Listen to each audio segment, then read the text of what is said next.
Ladies and gentlemen, welcome along to the On the Whistle podcast. Today, I'm your host, Alasdair Howorth, taking a shot in the big seat, while Zayn Nabbi takes a role in the side seat, the analysis. There's a coup d'etat that was led by Ali. I am not happy.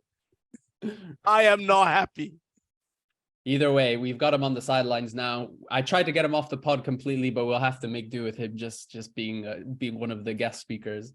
But on the other end, we've had our man on the ground. He's globetrotting. We had to clarify what continent he was in, let alone what country. Francis, how are you doing? Where are you? Hello, gentlemen. It's a real pleasure to be back in the house and sitting around the braai. This time I decided to go for some Cameroonian beef. So I left the camels behind and I said, even though it tastes great, let's try some cow.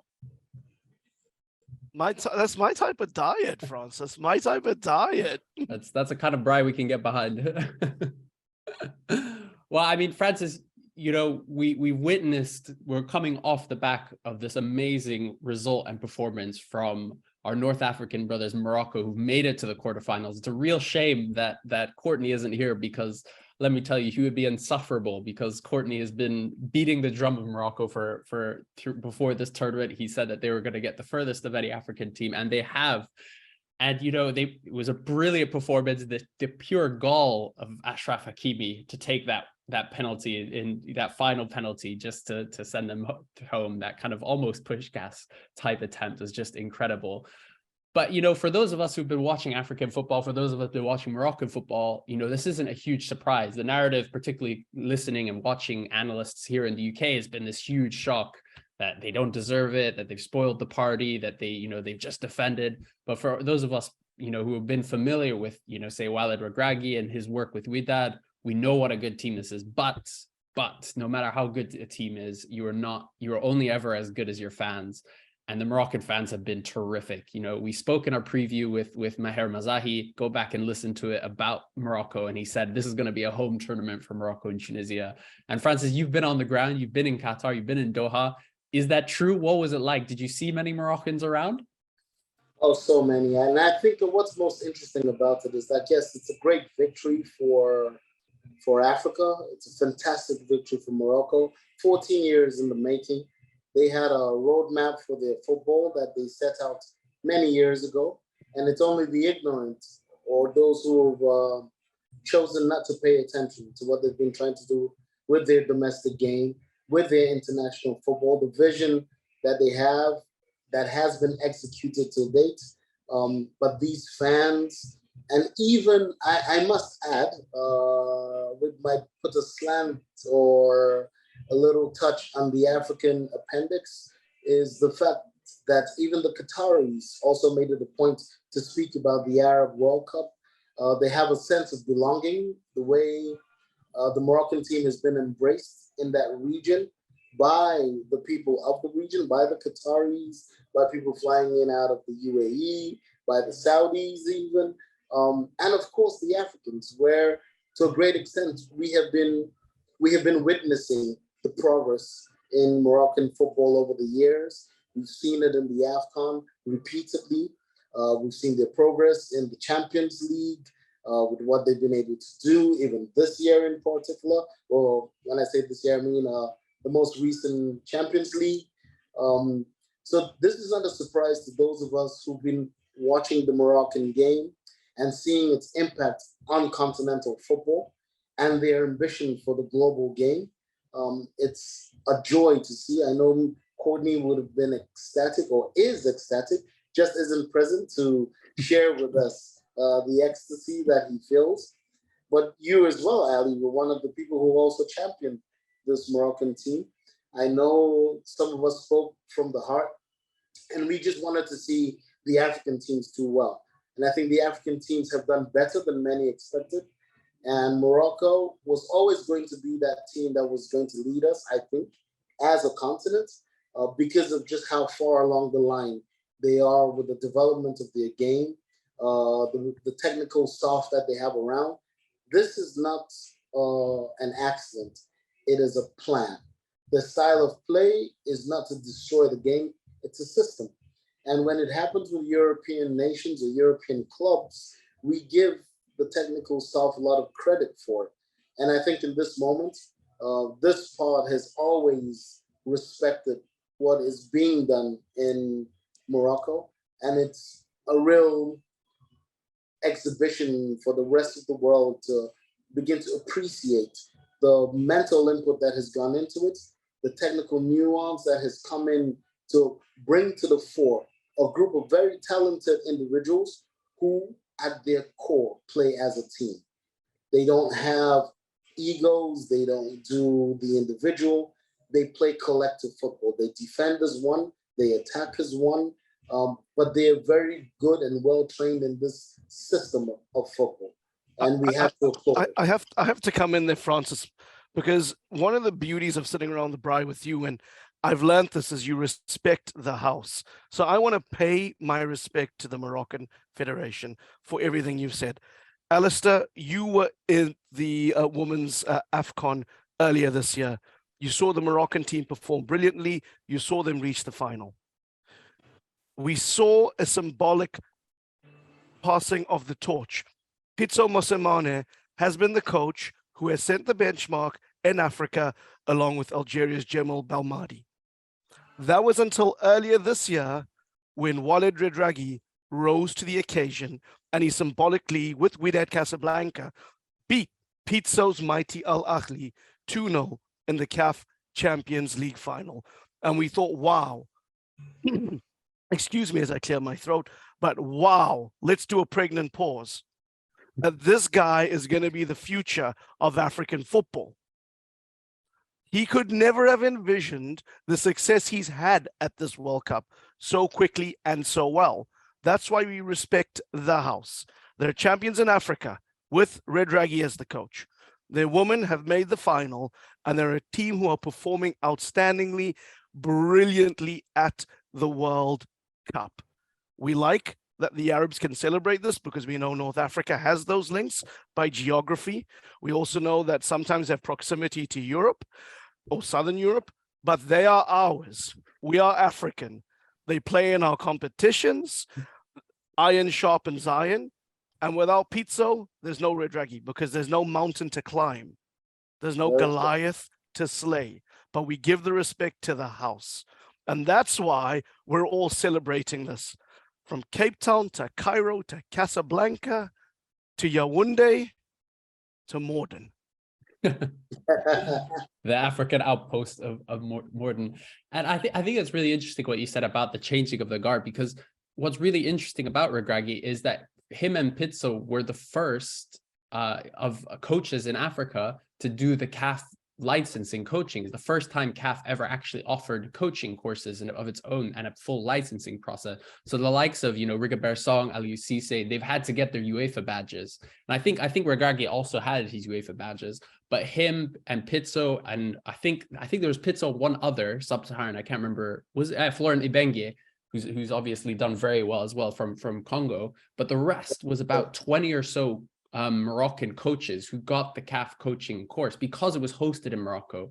Now CAF are trying to, push it out to the rest of the continent, and hopefully one day soon we'll be having coaches from every country in the continent getting those badges. But I think that's really important to note that, again, like Francis is saying, this is not the fruit of no labor. This is years, decades of work being put in by the federation. Now, Fawzi Leksha is rightly so a very controversial figure. He's not popular with a lot of people in Africa, particularly, his relationship with Motsepe and with Infantino. But one thing you cannot criticize him and the Moroccan Federation is the investment. They put in so much. I mean, we were talking before the pod, Zayn, about how big a difference it makes having a place to train. We talk about how many of our African brothers are training. Some elite footballers, some of the best in the world, when they go on international duty, they have to train in a stadium. They don't have great facilities. In Morocco, there's not a problem because, they have, when I spoke to Rosella Ayan, who plays for the women's side, she described it as St. George's Park with palm trees. This is the top tier of provisions you can get on the continent and in the world, in terms of the training facilities. And we were talking about how important that is also, to attracting players who are dual nationalities, because, Africa, unlike a lot of other continents, everyone has very complex identities. That's what happens when your whole continent is chopped up arbitrarily. And Morocco is no different. And Zayn, you wanted to pick up on that, about the diversity of this Moroccan team and what a strength that is, as opposed to just being, everyone is from one little area and speaks one language. Absolutely. And Alasdair, I mean, you're usually the one who doles out these wonderful statistics, and then Francis does the analysis off the back with such verve and je ne sais quoi. So I'm hoping we're going to continue that today. But 14 of that 26-man Moroccan squad are based in the Moroccan diaspora. They're players who've been born and earned their spurs and played junior football in France, in Holland, in Belgium, in all parts of the world. And what we've seen with Walid Regragui coming in as the coach, somebody like Hakim Ziyech coming back into the team, we know he had issues with the previous administration. And I remember seeing him, not in the last AFCON, but the previous one in Egypt. And I thought to myself, here's a guy whose ego is too big. Here's a guy who's a prima donna. Yes, he has talent, and I sort of will let it slide because I think the greats, and there's so many out there, whether it's Ronaldo, whether it's Zlatan, whether it's Neymar, we let these things slide, and sometimes we're overcritical of our own, or sometimes some of the brothers who don't come from fashionable teams, we like to ply in, so I sort of let it go. But since he's come back to this team, since he's clearly got a connection with Regragui, I'm seeing somebody who works his butt off on that field, who is creating with those wonderful wispy legs everywhere he goes. It's like they're two wands beautifully threading the ball through. It's like if he's the creator, you have the dynamo and Amrabat who is working and working and working and getting stuck in there. And again, you bring in somebody like Hakimi, somebody else who's from the diaspora, and a thread in this team, and I'm going to paraphrase what's been said, is we might carry the passport of somewhere else, whether it's France or Belgium or Holland, but we feel Moroccan, and we've always felt Moroccan. I have a friend of mine who is Dutch, and he says their biggest mistake is letting Ziyech go. They didn't let Ziyech go. Ziyech chose Morocco. This is where he wanted to be. Yes, he applied his trade at Ajax, and he learned in their systems, but he always felt Moroccan because that's his sense of being. And one of the beautiful things about the squad, and Mehem Mezahi, the North African football doyen, all praise Maher, he was writing a feature in Al Jazeera where he spoke about how Regragui has allowed the players to have their families base themselves at the training center with them, which is counterproductive when you look at European football because we see issues with wags, the wives and girlfriends causing a storm. But some of the most beautiful imagery, and it makes me well up with pride and tears, is seeing Hakimi run to his mom after games and celebrate. And in that moment, like, I miss my mom. And I'm like, where's my mom? I want my mom right here to hug. And I think there's a beautiful team vibe that's been built on a culturally Moroccan, a culturally African. We care about our families, right? It takes a village to raise one of us. We're not as individualistic, perhaps, as Europeans. And also, they're building on what we've spoken about, a house that has good foundations. You touched on all the magic that has excited me about this team. This aspect of family and the confidence that the technical team and the management had to understand that they must be who they are wherever they go is fundamental to the success of all of our nations. Our ability to contextualize, to take ownership of the sport and say we have our own way of playing it, of preparing for tournaments, of participating in tournaments. And this is what the Moroccans have done with aplomb. I mean, the image of this young man embracing his mother in her hijab, the hugs, the tears, the kisses, went around the world, and it touched a lot of people because it was different. It was something we hadn't seen before. It's not the sort of thing we celebrate in Western football, that the wives and the family can be part of this process, part of the success, involved in even what the players are eating, where you can trust the mothers and the wives and the brothers and the cousins to know what an athlete is meant to drink in each, because they've helped shape these athletes since they were 9 years old and 10 years old. But most importantly, you touched on the point, choices. The fact that these young men made the choice to stand with the flags of their mothers and their fathers is symbolically important, because it's a positive choice. It's not because they couldn't play somewhere else. It's not because they weren't an option for another nationality. They're happy and also proud of representing other elements of that nation. But they make a choice to play for a motherland or a fatherland because it means something else to them as individuals. And this Western notion that we have, where we guilt players into feeling like they owe something to maybe their host nation because it afforded you some growth, or maybe that's where you earn your daily keep. That's all well and good. But I really think the symbolism of this Moroccan team goes beyond football. It speaks to the essence of identity. It speaks to the definition of the African, that wherever we find ourselves in our diaspora, we must be able to remain proud of our roots. We must be able to know who it is we are. But to come to the tactics, to come to the game itself, and appreciate a philosophy that is homeborn, that has taken from the best of different systems around the world, in the same way our Western counterparts also take from different parts of the world and own. They are developing a Moroccan style of football. They're developing an African style of football, one we hope of 55 over the coming years, where there will be different styles rooted in a philosophy that is intrinsically ours, that for some nations may be more expressive than others. For them, they've chosen the concept of solidity. They move as a block in attack and they move as a block in defense. But they have the capacity to have these exceptional talents that can come in and sacrifice their maybe innate or acquired ability to play the individualistic game. Yeah. But when they come in on the and Francis, if you don't mind me, we all loved watching Brazil slice and dice their way into the quarters, right? And it's beautiful to see the free flowing goal. Against Cameroon, but that's a side. They can only do it against the small teams like Serbia, Switzerland, and Korea. Come on, I gave you the open goal there, right, Francis? But just as we extol the Brazilians, right, and we should, because we love watching them and we love the way they play because it's beautiful. This Moroccan team can make themselves hard to beat, can look really good in transition and the counter. 24% possession, if I'm correct, against Spain. And if Regrui was Simeone, and I hate to say this because I listened to the broadcast on ITV, I think those pundits and I think those analysts would be talking very differently about how he sets up and how he manages.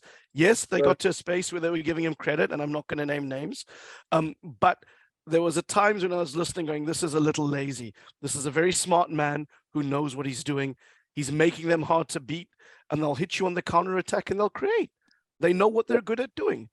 Simeone is a master of how he sets up and how he's won championships, how he's had some of the finest attacking forces in Costa, in Griezmann, in Suarez, but the DNA of that Atletico team doesn't change. And it's similarly with Regragui. He is doing what he is doing because he's thought out the strategy, and we have to give the man props for that. Sorry, Francis, were you trying to come in, brother? No, I was just trying to agree with you, because you're hitting the nail on the head. People have philosophies, and what we must learn in other parts of the world is how to respect difference. But we respect that difference when it's in our space or in their space, so to speak, and we give credit to the brain. And at some point in time, the African must be seen as more than just brawn. We have brains to match our brawn. And some people have taken the time to figure out how best brain and brawn can come together for efficiency. When the Germans did it in the past, we gave them credit for it. Nobody ever exalted the expansive display of German football. It's rigidity.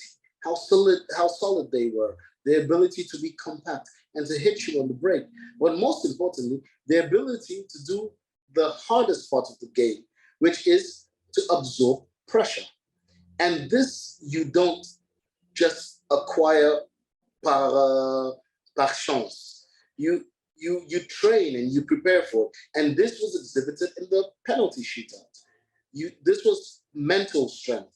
And we saw the nature and the quality of the penalties taken by the Moroccans vis-a-vis the penalties taken by the Spanish team, and our ability to see that one team was weaker in the mind than the other. This is not a toss-up. This is training.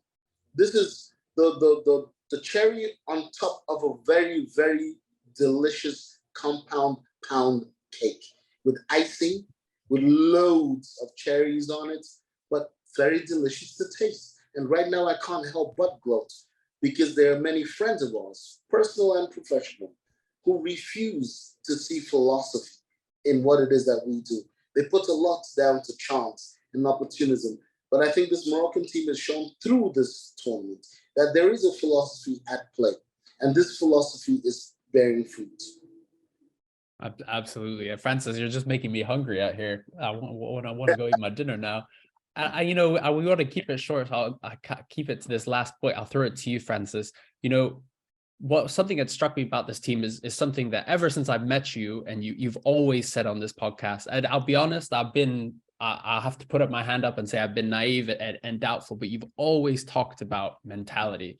And you've always said that Africans need to demand the very best because we're a continent that has been so pushed down in football and otherwise for centuries, that we need to have this attitude, which from the outside will come across as arrogant, but is one of entitlement, saying we belong here. And we saw that at the beginning of this tournament. Samuel Eto'o got made fun of loads across the world for saying that he predicted a Morocco-Cameroon final. Now, we know that that's him a bit of tongue-in-cheek, but yeah, at the root of it, it's someone who's saying we need to say that we deserve to be here, and as much as this has been the best World Cup in African history, and we will celebrate that at the end of this tournament, absolutely, with the podcast, but we have to say this is where we belong. And that's interesting because what made me think about this was this morning I was reading through the transcript of Regragi's press conference yesterday, and he said the exact same thing. He said, why can't we say we'll make it to the final? Why not? Why can't we say we'll make it to the World Cup? We deserve to be here.